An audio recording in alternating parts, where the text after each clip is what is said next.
ताड़ा साहब, क्या लुबलुबाब है जो गुफ्तगू इस वक्त हो रही है, मुलाकातें हो रही है, क्या इलेक्शन की तैयारी प्लान कर रहे हैं कि असेंबलियां टूट जाएगी तो फिर इलेक्शन में जाना है, उसकी तैयारी के हवाले से बातचीत हो रही है, या इस चीज पर बात हो रही है कि कैसे असेंबली की तहलील को रोका जाए?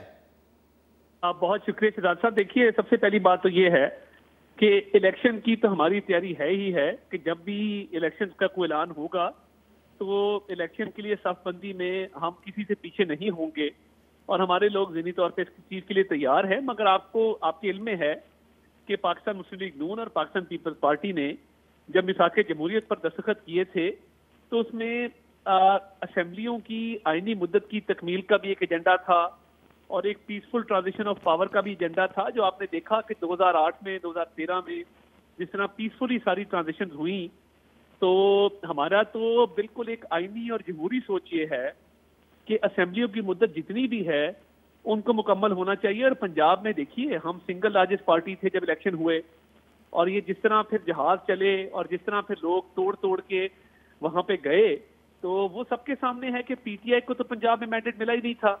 मैंडेट तो मुस्लिम लीग नून का था और प्री पोल रिगिंग, उसके बाद जितने मामलात थे वो आपके सामने हैं। तो हमारा ये रिजॉल्व है और ये हमारी बिल्कुल क्लियर सोच है कि असेंबलियां जितनी भी हैं उनको आईनी मुद्दत मुकम्मल करनी चाहिए। और देखिए, सिंध और बलोचिस्तान का सूबा है, वहां पे सैलाब है, उन सूबों को इस बात का नुकसान क्यों हो कि वहां पे सैलाब है तो वहां पे जो है वो इलेक्शन ताखीर में हो और पंजाब के इलेक्शन पहले हो जाएं। तो ये कतई नहीं होगा कि पूरे मुल्क में एक हिजानी कैफियत पैदा कर दी जाए और एक शख्स जिसकी अना खत्म नहीं हो रही वो कभी एक डेट देता है कभी दूसरी देता है, लेकिन तो उसकी अना की। तारड़ साहब, पिछले 2 हफ्ते से मुतअद्दिद रहनुमा, राना सनाउल्लाह, एहसन इकबाल, साद रफीक साहब, तमाम लोग आके ये कह रहे थे कि आप असेंबली तोड़ें और हम इलेक्शन में लड़ने के लिए तैयार हैं, हम मुकाबला करने के लिए तैयार हैं।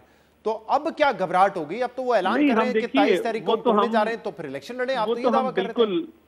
उसके लिए तो हम बिल्कुल तैयार हैं। मैंने पहली बात यही की कि इलेक्शन के लिए हम बिल्कुल तैयार हैं। लेकिन आप लोगों ने, जैसे मैं मिसाल दे रहा हूं, साद रफीक साहब ने कहा था हम रुकावट नहीं पैदा करेंगे, असेंबली तोड़नी है तोड़े, मुकाबला होगा, तो आईनी ट्रांजिशन हो जाएगी स्मूथली अगर आप इलेक्शन करवा दें 90 दिन के अंदर। देखिए, आईनी ट्रांजिशन इसलिए नहीं होगी कि अभी कौमी असेंबली की मुद्दत रहती है, अभी बाकी तमाम असेंबली की मुद्दत रहती है। तो पूरे मुल्क में ये कभी हुआ नहीं कि 2 सूबों के इलेक्शन पहले हो जाएं और कौमी असेंबली का और रिमेनिंग 2 सूबों का इलेक्शन बाद में हो, ऐसा कभी हुआ नहीं।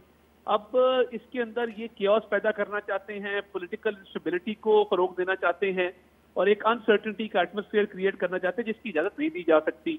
बिल्कुल हम इलेक्शन के लिए तैयार हैं। लेकिन तारा साहब देखिए, वोट ऑफ नो कॉन्फिडेंस भी इस मुल्क में इससे पहले नहीं हुआ ना। अब इमरान खान भी यही कहते थे कि अगर होगा तो कियोस होगा, मईशत बिगड़ जाएगी, स्टेबिलिटी खत्म हो जाएगी, लेकिन फिर भी हुआ वोट ऑफ नो कॉन्फिडेंस, वो भी आईनी था, असेंबली तहलील करना भी आईनी है।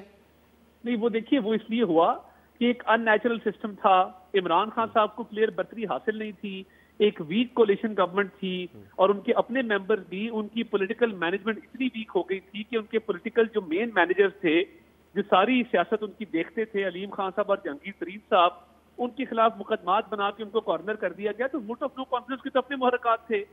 अब बात यह है कि सिंध और बलोचिस्तान को क्यों महरूमी का एहसास दिलवाया जाए या उनसे पहले पंजाब और केपी के इलेक्शन क्यों करवाए जाएं।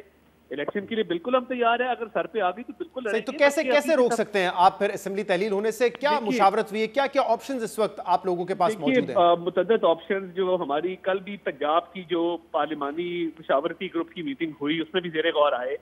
उसमें वोट ऑफ नो कॉन्फिडेंस भी है, उसमें वोट ऑफ कॉन्फिडेंस भी है, उसमें कानूनी ऑप्शन भी मौजूद हैं। तो मैं ये समझता हूँ कि हमारे पास तमाम ऑप्शन ओपन हैं और कोई भी ऑप्शन जो है वो एक्सरसाइज किया जा सकता है। मिसाल के तौर पे वो अगर आप वोट ऑफ नो कॉन्फिडेंस लेकर आएंगे, वो कहेंगे कि ठीक है 3 दिन में गिनती करवा लेते हैं और 186 आप 3 दिन में ला नहीं सकते, तो फिर क्या होगा? वो तो खत्म हो जाएगी अदम एतमाद का। देखिए, बहुत सारे जो एमपीएस हैं वो हमारे साथ राब्ते में भी हैं और मेजॉरिटी ट्रेजरी बेंचेस की भी। वो ये नहीं चाहते कि किसी किस्म का कोई ऐसा सिस्टम आए कि जहां पे केयर टेकर आ जाए और इंतखाबात का ऐलान हो जाए। वो तो अभी मेजॉरिटी ट्रेजरी बेंचेस के मेंबरान जो हैं वो चाहते हैं कि असेंबली अपनी मुद्दत जो है वो मुकम्मल करे। तो उसकी दीगर लेकिन वो आपको सपोर्ट तो नहीं कर सकते ना आईनी तौर पे आके, क्योंकि उनका तो वोट शुमार ही नहीं होगा। माजी में भी कई ब्लॉक बनते रहे हैं और अगर एक ब्लॉक को मेजॉरिटी हासिल हो और कोई इंडिपेंडेंट ब्लॉक डिक्लेयर हो जाए तो देखिए वो भी ऑप्शन ज़ेरे गौर है, क्योंकि ये कानूनी बहस है और ये कानून के मुताबिक ही तय होनी है। और अगर वोट ऑफ कॉन्फिडेंस का भी कहा जाता है तो देखिए मेरा नहीं ख्याल कि 188 सीटों वाली जमात 186 वोट ऑफ कॉन्फिडेंस में ले पाएगी।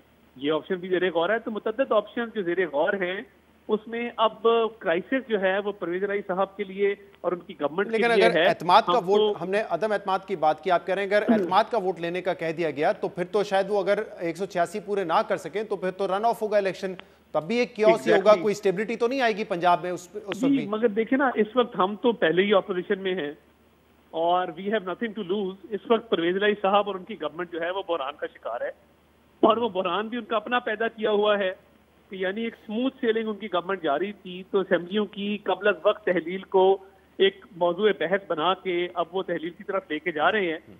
तो ठीक है, हम आईनी मुद्दत की तकमील के लिए हर हरबा इस्तेमाल करेंगे और अगर कोई हरबा काम ना आया तो इलेक्शन के लिए तो हम तैयार है।